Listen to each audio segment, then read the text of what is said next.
much more open discussion about what we wanted the songs to be. For late starting. Where's my goddamn latte?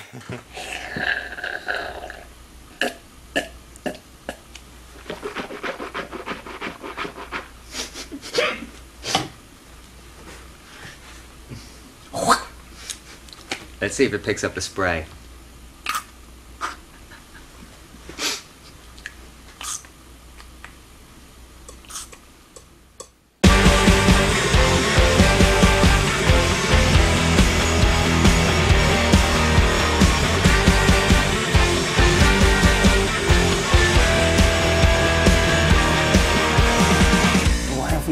To put horns on this record? Well, we kind of, since we use strings on meds, we started asking ourselves the question, well, what do you do after you use strings? Well, you use a horn section. You know, we just kind of really wanted to, you know, to explore a musical avenue that we hadn't before. And we also, I think, wanted to do something which would surprise a lot of people, which people wouldn't necessarily associate with this band. Obviously very exciting for us, you know, just to sit and other people play, you know, on our record. We, both us and David, came on the idea of using horns more in a sense of texturing them with guitars, you know, not to use them in necessarily quite obvious fanfare kind of arrangement. So it was also something new, a new sonic palette for us to play with.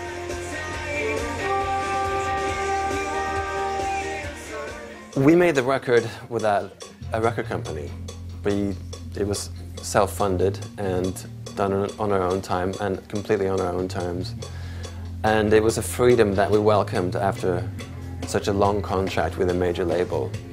As far as the decisions that we made in terms of making the record, i.e. making it without a record company, is very, very much reflected by, you know, the state of the music business today. Of course, we were in the luxurious position of being able to fund the record ourselves without a record company, which a lot of bands aren't. So we took that choice because essentially it would give us just 100% creative freedom. We weren't really concerned about how it was going to be put out, you know, we're just rejoicing, you know, the freedom. We weren't really ready to commit ourselves to another record company or record companies when we were ready to go into the studio. You know, in a very similar way to somebody who makes an independent film, you know, we chose to, you know, sort of make it ourselves and then tout it about, essentially. But, and I think it was a wise decision because it sort of put us in a much more enviable position, really. The industry is changing, you know, you got to move with the times. And I think in a way that the control is reverting back more to the artists. The industry is in a bit of a slump, so we just wanted to more carefully pick and choose how our records were going to be released. Sure. I've been told to reinforce the point emphatically that you have to be extremely quiet. The voice of God has spoken. Ooh, brown love. God is bold. Right, okay, what are we doing again? Okay. What we've done now is we've gone with a smaller label and also a contract that doesn't run for such a long period of time, because it kind of left us with a little bit of a bitter taste in our mouths, you know, just to be part of such a huge corporation where a contract is a contract and it's hard to get out of, you know, it's a bit shackling, you know. So, here we are in my isolation booth. They put me in here because I'm trouble, you know, and I need to be contained. And presently I've been enjoying myself with this little box here called the Maestro Rhythm, which has proved to be sort of the beginnings, the foundations for a song called The Extra.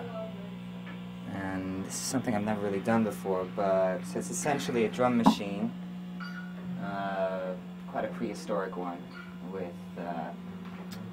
these presets here. You've got bossa nova, samba, rumba, swing, Dixie, march, and waltz.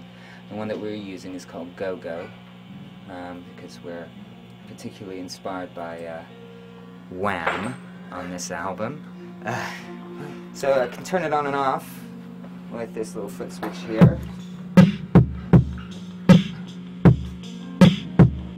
To which I start adding effects such as distortion.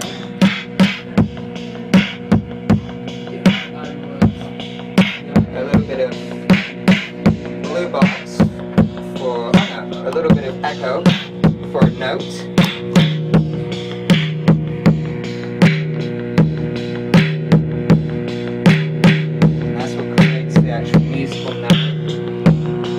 Up a little bit, another delay pedal.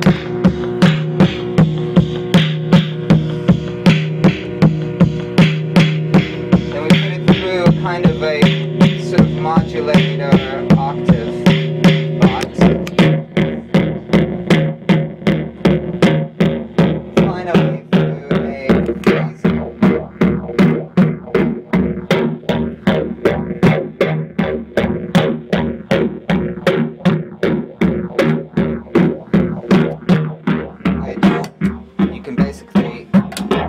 Turn on and off at any point, and you can play a whole song with your feet. Wow.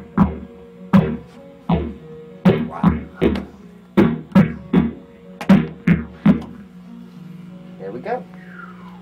Well, we're just about to start rehearsals. We've firmed up festivals this summer, so we want to put the record out before then.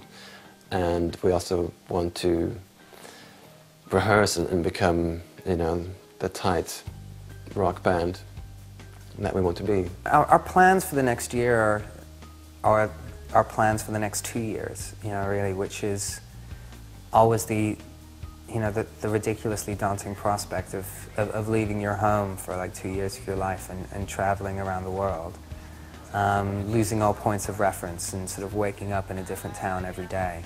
Having done that before, we kind of know what that means. And it is exciting, but it is also quite daunting. We're putting together a brand new band for this tour, and it looks like we're going to be a 6-piece on stage, which is really exciting. I mean, we started off as like just, you know, a power trio in the mid-90s. To have kind of doubled the personnel in 10, 15 years, you know, probably means that the scope of the music, or, you know, the complexity of the sound has kind of like doubled in order for it to necessitate 6 people to reproduce it live. So it's very exciting, and, you know, we're also the type of band that doesn't necessarily go on tour and recreate down to the very, very last note the songs as they were recorded, you know, on the record. So the idea of kind of using the record as a sort of, you know, starting point and building arrangements on top of that with a whole new live band is really very exciting.